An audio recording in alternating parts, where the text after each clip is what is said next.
ऐन दिवाळीमध्ये नाशिकमध्ये ठाकरेंच्या शिवसेनेकडून भाजपला आता धक्का देण्यात आलाय। भाजपच्या माजी नगरसेविका संगीता गायकवाड ठाकरेंच्या शिवसेनेमध्ये त्यांनी पक्षप्रवेश केलाय। संगीता गायकवाड यांच्यासोबत त्यांच्या कार्यकर्त्यांनी देखील ठाकरेंच्या शिवसेनेमध्ये पक्षप्रवेश केला। यावेळेला उद्धव ठाकरेंनी मतचोरीच्या मुद्द्यावरून पुन्हा एकदा निशाणा साधला। आजपर्यंत जे मतचोरी करून तिकडे बसले त्यांना असं वाटलं होतं की त्यांची चोरी कोण पकडू शकणार नाही, पण चोरी चोरासकट आपण पकडलेली आहे। आणि आता या चोरांना हद्दपार करण्यासाठी ताई आपण जे म्हणालात की सर्व मराठी माणसं आणि त्या मराठी माणसांबरोबरच जे अमराठी आहेत ते सुद्धा एकत्र आलेले आहेत आणि येत आहेत, कारण कोणालाच हुकुमशाही नकोय। आपला महाराष्ट्र म्हणजे काय आहे? महाराष्ट्र नेहमी लढणार आहे। आज काय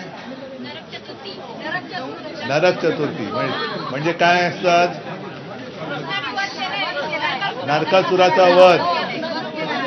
आता नरकासूर कोण ते वेगळा सांगण्याची गरज नाही।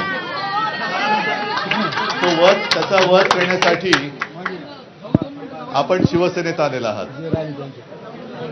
आता हा प्रवाह सुरू झालेला आहे। पुढची बातमी बघूयात। उद्धव ठाकरे हे उपशाखा प्रमुखांचा मेळावा घेणार आहेत।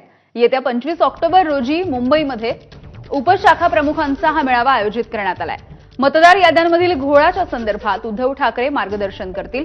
राज ठाकरे यांनी कालच मेळावा घेतला होता यादी प्रमुखांचा आणि यानंतर आता उद्धव ठाकरे हे उपशाखा प्रमुखांचा मेळावा घेणार आहेत।